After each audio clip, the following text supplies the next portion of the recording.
sell Do buyers data. want contextual? Yeah. Dude, like, okay, let's not ruin this. I'm so curious about, like, this is exactly the conversation topic. All right. Yeah, no, it's good because, like, you know, I'll just tell you my experience has been, like, it's very hard for my sales teams to do that, you know, and I've had, you know, let's stop talking. All right. Oh, I thought we were recording. No. All right. All right. Welcome everybody. Today we've got Scott Messer with the Leaf Group. How you doing, Scott? Oh yeah, good to see you, buddy. Good. Thank you. Yeah, welcome. I like what you're doing there. with the glasses and yeah, the glasses. Good look. It's a good look. Yeah. So. Sorry, guys. I just had my autoresponder on there for a minute. Is that really you're ruining meetings? Yeah, you're blowing yourself up now. Like now, anytime you know people in your company are in there and they see you with the blue hoodie and glasses, they're going to be like, "He's not here." I mean, what if I'm wearing like a blue sweatshirt though? Could be this guy.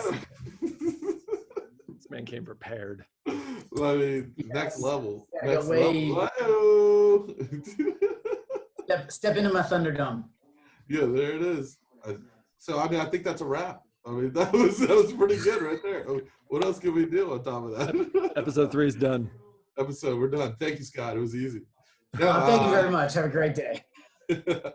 We're excited to have Scott on. Scott, we've known each other for quite some time. One of the smartest guys in the biz. And earlier this year, hey-o, Scott Exotic. All evidence to the contrary. Scott Exotic. You know, Scott, you wrote a fun piece in just before January, thinking about what 2020 would be, and obviously so much has happened in 2020. Shocking, you got the pandemic though. You missed the cookies, got the pandemic. It's crazy. I mean, I kind of called it at the end, right?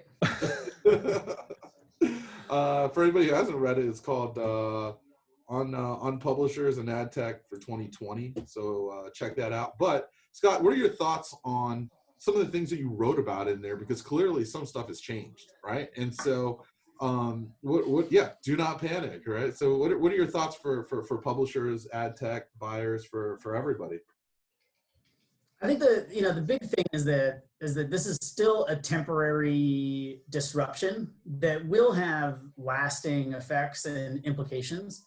But people that are starting to pivot their businesses really hard, or take their product roadmap in wildly different directions, you might be overcorrecting a little bit too soon.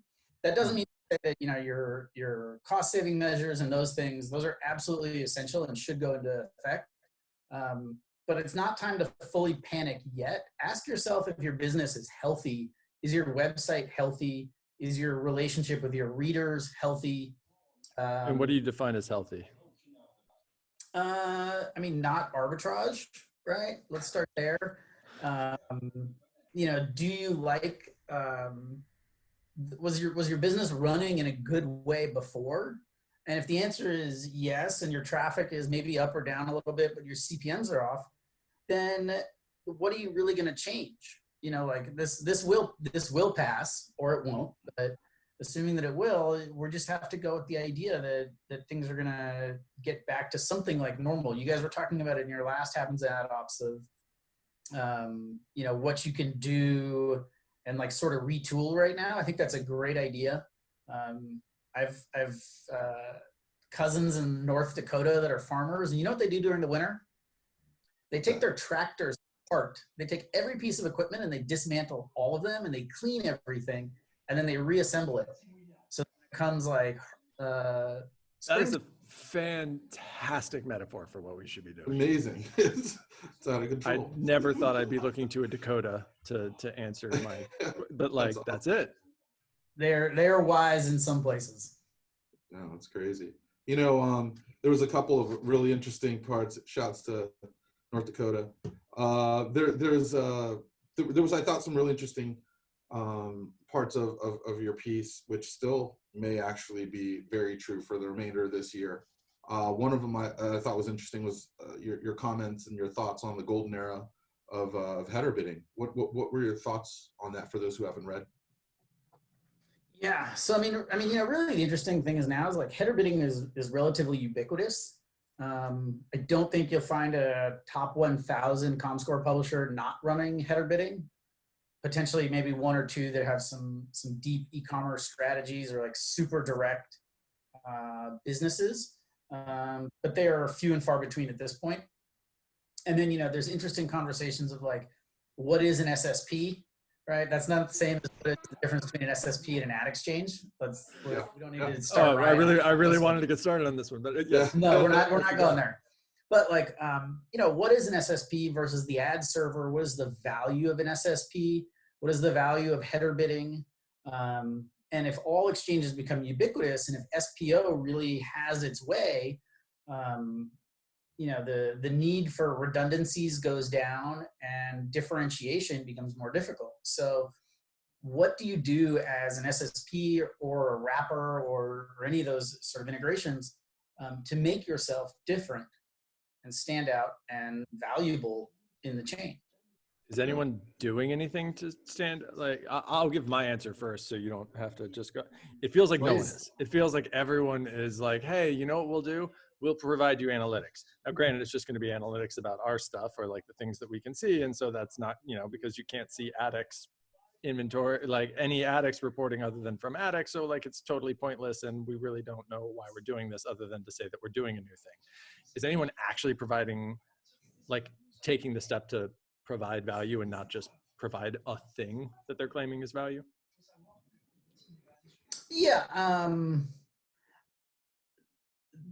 There's some that are striking like unique demand deals.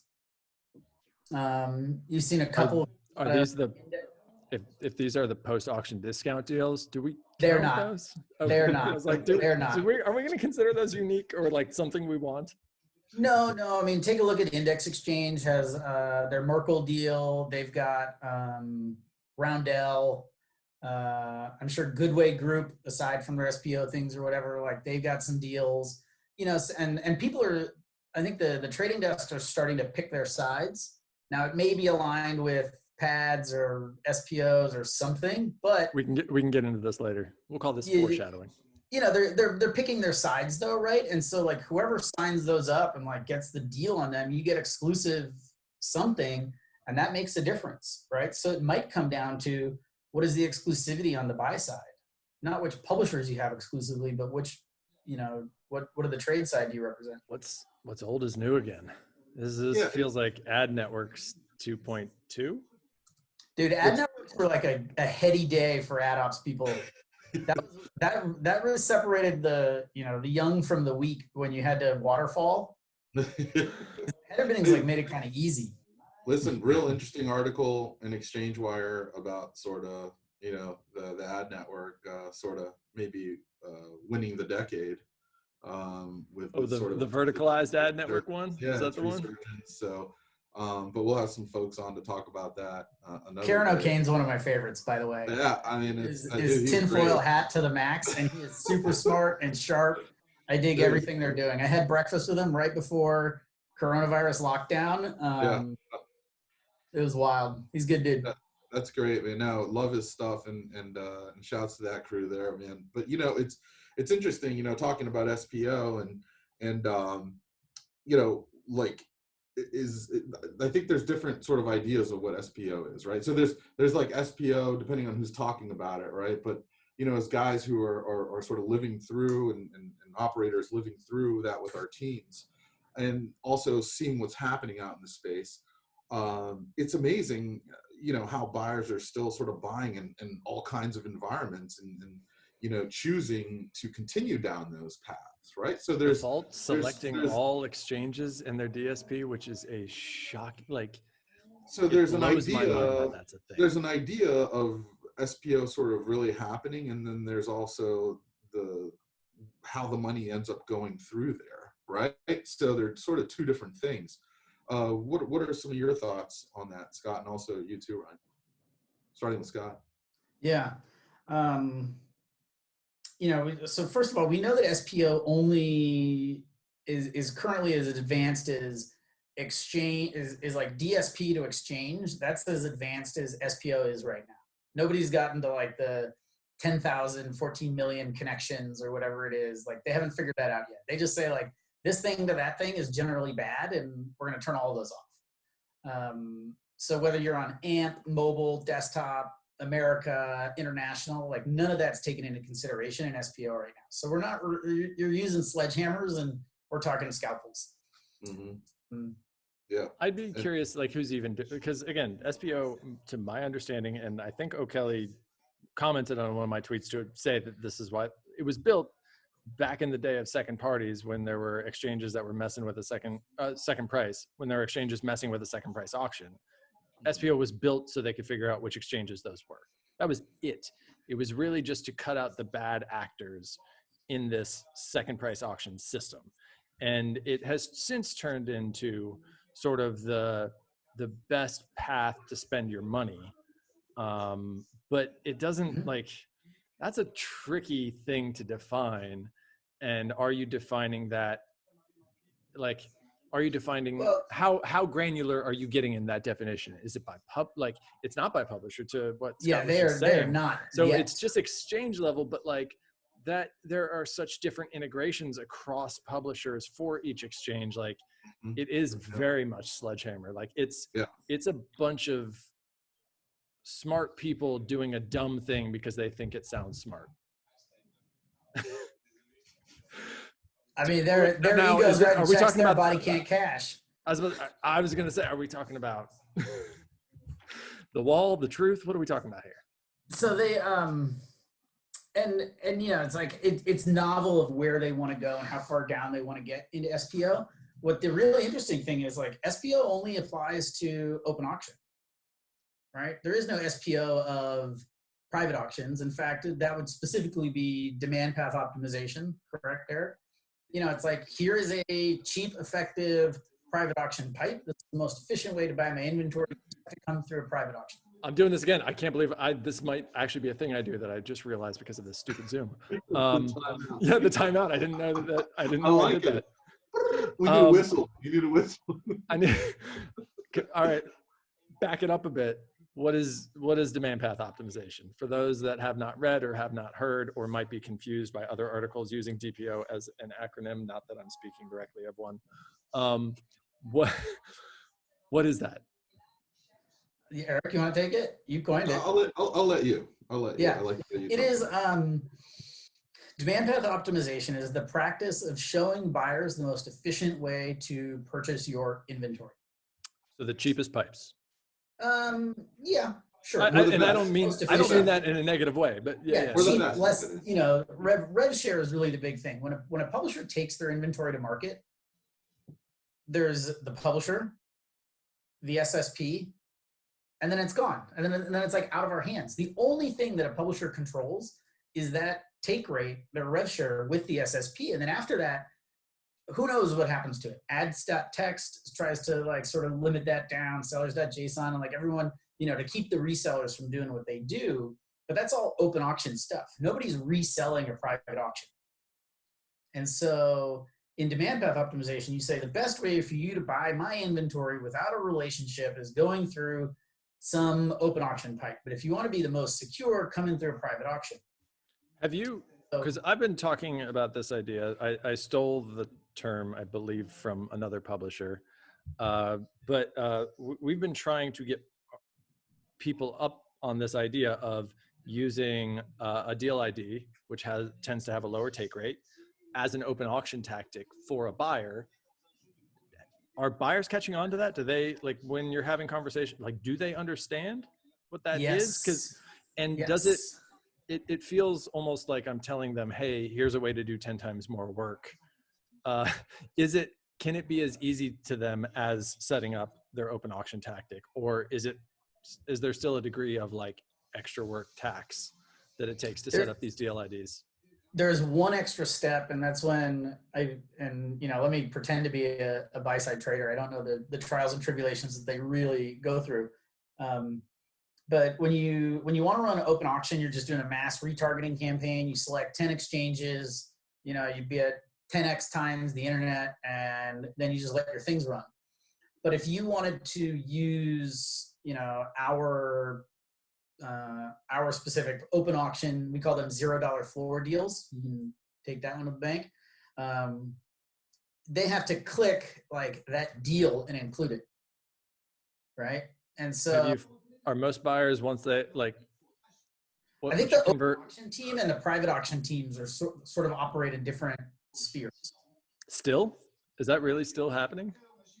A little bit. I mean, some of them are like, we're going to run campaigns through privates, and then some are going through opens, or at least I think the tactic, like here's an open auction strategy, and then here's our private strategy. I don't think they get mixed into the same, you know, media plan necessarily. There's a separate or same order or line item, or like however they sort of break those out. So it is an extra step, but think about it. You're getting it. It's like going to the farmer's market and you're getting fruit straight from the farmer. It didn't go through the distribution hub. It didn't go through any of that. That's what we're doing, but it is a little bit harder to go to the farmer's market. No, it is like if there's any buyer listening to this, please ask every publisher about this, because it makes so much more sense. Like, you don't have to do anything special. It's coming straight from us. You know, there's not a degree of fraud in there that you may not know. Like there, and you get more bang for your media buck. You get avocados all day. You can get that avocado toast, and you can still, you know, afford a house. But it feels like, I don't know. To me, now granted, I'm not a seller, but it feels like it's a lot more difficult than it should be. Like, I should just be giving away candy, but instead it feels like I have to convince people that not only is this candy, but like that they, you know, like and when you set these, they're easy to set up. I mean, you know, it's a run of network pipe. It's got a super low floor. There's no targeting in it. They can do whatever they want, but you're just like, yo, this is my inventory wholesale direct from the manufacturer. And pretty simple concept, right? And it really effective though on the other end, right? I mean, it's like, you want to avoid all the stuff that you pay extra people to detect, to block, to stop doing, to find, to do all that. Like, got it. You know, we can do that, right? And I know it sounds like a lot of work for the buy side, but at the same time, like, if you set up 100 of these, you've covered yourself now. You don't need much of an open auction. It's a whitelist almost. Right? Yes. No, it is a whitelist. And if a publisher doesn't, like, it's almost like a low pass filter where, like, if a publisher doesn't understand this or doesn't know to do this, I would be concerned about the team in the background of that publisher that doesn't understand what is being asked here. Yep. So let's talk about like take rate and how that affects and plays out, right? So if a marketer puts in, you have your publisher private pipe here and your open auction pipe here. All right, Google AdX open auction has a take rate of, I'm not dare saying. Standard, it's standard. And other pipes are less, right? So if a marketer puts $1 into this jukebox and $1 into this jukebox, when it comes through this one, it comes out as 85 cents, 90 cents. And when it comes through this one, it comes out as 80 cents. And those bids, that's the net bid that shows up in the publisher header auction, wherever you want it, and you're competing on a net basis. So that's 85 versus 80 or 90 versus 80.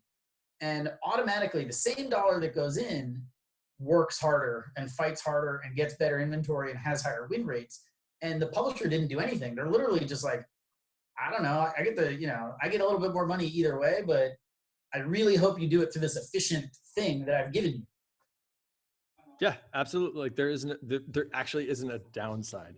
I mean, the trade-off, like, I know some publishers, if you haven't done it, I know, like, I've talked to yield people who are skeptical of this because it feels like you're undervaluing your deal IDs, but you're not, because you're not really providing service. That's always what I explain. Like, the difference between a good deal ID and what this is there's no white glove service. Like, I'm not doing anything for the buyer. I'm just simply saying, like, here's my stuff. It's clean, you know, farmer's market versus grocer. Yeah. And so if you're a publisher and you don't do this currently, please do. It's we want to make, we use it all day. Yeah, we really do. I've stolen that now. We use it all day, you know? Yeah, we want to make those easy for them. Yeah. So I'm curious about what both of you think. I alluded to this when in our pre-call, but like, what do you think of, because these are coming up a lot, and like I can game theory these out a million different ways, and I can't see how they're a good thing, but I don't want to load the deck beforehand. SPO agreements, you're seeing them. You're seeing exchanges sign deals with either DSPs or with holding companies that are these SPO agreements. How, based on the definition of SPO we talked about 10 minutes ago, 5 minutes ago, in which you're simply trying to like get the best, how is that working for a publisher? And generally, I'm not saying all the time, but most of the time when exchanges start engaging in these, they then ask publishers to sign an addendum to their agreement or a separate, there's some sort of transparency thing or a privacy thing that goes with it. If you're a publisher, do you sign those? Are you on board for exchanges signing SPO agreements? Depends whose pocket it comes out of. I think there's two kinds of SPO agreements that we really see. One is better than the other. I think there's one really coming at like the kickback discount style, and that one's like weird. Like the auction settled. Does anyone make it clear which one they are? Like it feels they like do. They do. Really? No, people will say, because the other kind is actually where the SSP lowers their, like, they pay back they give the discount out of their cut. The more that trading desk spends. So the publisher gets the same amount, the same net amount. The cut is coming out of the SSP side, and that's their marketing money. That's what they're paying to keep the demand flowing. So I'm okay with that. It's really like a bulk rate deal. So like it's publisher, really like so layperson, contract idiot, me. What key phrases should I look for that help me differentiate between the evil version and the not evil version? I'm using ask where does the cut come from, and does this change the bids that are entered, right? Like is this a post auction discount or where does the cut come out of? Well, and that's an entirely separate thing. This post auction discount. First, no, this is the same thing. It's like whose pocket is this coming out of? But is that so? And it feels weird asking you this, but maybe you just have more intel than I do, and not maybe. It sounds like you do. I doubt that. For these SPO agreements, are some of them just purely we agree then to push post auction discounts on your behalf? Is that just like what that is? For the nobody can push post auction discounts on your behalf. No. Sorry, I exchange am going to push post auction discounts for you, DSP or agency, and like that's what the agreement is, and then through that I make, like, that's where the cut is being made. Is that it's definitely a process you agree to, right? So it's if I made $100 net through an SSP, right, and they competed against all my other auctions, I expect that check to be for $100. Me too. That's why it doesn't make any sense why a publisher would sign or agree to these. In the good kind, that cut is coming out of the SSP's share, right? Because if it was a 10% thing, then you made 110 or 109, whatever that math, 111, and that math works out, right? So they get $11, I get $100, right? But they're saying in this SPO, grease wheel thing, I'm going to take 7, and you're still getting 100, and that other 4, right? Because agency or whatever has agreed to a minimum volume of whatever. So exactly. I'm not going to ask you to name the bad players. Who's doing this right then? There's a couple out there. I've heard them. Yeah. I was gonna pause real quick and do like a quick timeout too, because I think also the idea of this is like, woo, this is it, right? So when you think about the agreements we're talking about, it also depends on like the type of publisher you really are, right? So that also dictates the sort of terms around these sorts of things. So one kind of win looks one way for someone, and another kind of win looks different if you're a different type of publisher. There are two different types of publisher of the quality publisher, there are two different types. There's a scale play and there's a quality. Like there's someone that has to play on a premium, which is what I do. My play is premium. And then there's someone that plays on scale and reach. If you're a real lucky, you can maybe find sort of the middle of that Venn diagram where you're like a verticalized publisher that has decent scale. But otherwise, I think you're playing one or the other. Like general news publishers are going to be trying to play the premium in some way, shape, or form, unless you're like a general news publisher whose average article is less than 250 words. Then you're right. But I mean, if we also think outside of that too, you know, lifestyle publishers, right, arts and entertainment, right, you know, so it's like it's different. The win is different that you take away from the type of structured deal, right? So back to like what you guys were talking about, but remember, there's like 2 million websites out there. Right. That's like, what Eric's always talking for the. No, it's good because this is the perspective, right? Like, you know, you've got a 100-year-old brand. You know what I mean? It's got both print, it's got events, it's got a great web presence. But the reality is most of the 163, which is even more amazing, right? But the majority of the web, the other 1.9 million, right, is actually sites that have great audiences, are extremely loyal. You know, who are we to say like why a user spends time there? And it's not always clickbait, and it's not always because they don't know that they ended up there, right? It's like, you know, you think about like why a user goes somewhere and spends 6 minutes on a site that has a, you know, a URL that you barely recognize, right? It's like, it's amazing, right? I mean, so, but that's what I'm saying. I think the win can look one way for you know, top 500, top, you know, 250, and then, you know, go 1,000, 2,500 out, right? I mean, zoom out like that. I mean, you'd be surprised with the URLs that are there that have good audiences. So a win looks different there, actually, within the framework that you just described. Because like what you were saying, like Scott and Ryan, like the agreement to do this type of, hey, you're going to end up with something, kind of the win looks different for is that I legit, this is, and we're having this conversation live. I love it. Is it different? Like I feel like good practices are good regardless. Like you know, and there are companies that need fill. Like this is just when I say, you know, scale versus quality or premium, it's just like those that are looking for fill versus those that are looking for CPM. And like that's kind of the balance that every publisher is making. It's but like, you know, what if your company is never going to have a sales force, right? I think it's about direct. It's about reserved versus non-reserved. It's not premium or not. It's like how much or it's insertion order, or if it's insertion order versus like not a legacy insertion order, right? You know what I mean? Versus not reserved. Yeah, it's like even then, it feels like there are some that yes, generally speaking, if you have a sales team, but like there are plenty of sales team types that are purely scale. Still, like I think they're becoming less and less frequent, but I can name a few off the top of my head that are still that. But then like there's still a premium play to be made for a purely programmatic publisher. That is a hell of an alliteration. But it's I mean, I also think like this is where it's great to zoom out, right? And so step outside of the publisher, the supply position. We're all always sort of, you know, thinking about day in and day out about, and we think about the buyers, right? And we think about our buy side partners and even the folks controlling the money. So when we think about where they're like thinking about pouring most of their money into, you got to figure out a way to sort of play ball that way, right? And for the most part, it's not going to be doing it through a person one-to-one sort of thing. Because remember, one-to-one is one-to-one.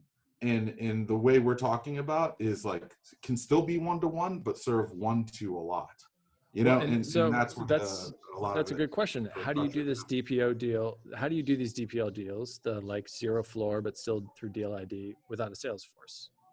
Because like, let's say I'm an ad ops person at a ComScore 2000 company or whatever, like you know. Well, that's why, I mean, that's why you give Scott or me a holler, or, you know what I mean? Work with somebody, well, you know, you work with somebody reputable that can help you do that. Right. And that's an interesting thing that I think is really important on the web. You know, this term of like a intermediary or someone who helps manage that process has been there since the beginning. You know what I mean? Has literally been there since the late 90s. The problem is that a lot of the space has gotten muddied with, like Scott earlier on, you were saying like now sort of header bidding is kind of like table stakes. A lot of people know how to do it, right? There was a time where it was like 20% of the web, 10% of the web. We were guys who were doing it early on, right? And then you saw it turn to 60% to like 80%. So what you have to do to really do the right thing and help a publisher has to be on these layers just above that and more, right? And By the way, so I appreciate that's the subtle art of nonverbal communication Scott is giving us here. it's the greatest. He's a people person, all right? Right? But yeah, no, I mean, like it's that's where, you know, you have to find folks that can help you do that, and it's becoming harder and harder, you know, for buyers to understand who those people are, right? Which is why you see, you know, resellers getting you know, a bad rap, or why you see folks who are just like, if I don't know who you are, then I really don't know if I want to work with you or not, you know. But that's where we were saying, like, for folks who don't have a sales team like that, or don't have experienced operators, you got to work with somebody who knows what they're doing, you know. You need like your like ad tech yogis. Sit up on a mountain and. Well, and how do you differentiate? Like, I feel confident that I could probably start to differentiate now, but it's only because I've been doing this for as long as I have. Let's say you're a publisher of a local or a mid-size or a regional publisher that gets quality audience, gets people for that 6 minutes. Like, Yeah. how do I differentiate between you, Scott, or you, Eric, and shady huckster who can say all the same words and has a slick PowerPoint? Like, how do I tell? Our fancy looking website, you know what I mean? Dude. Like, just has like Money wild, talks.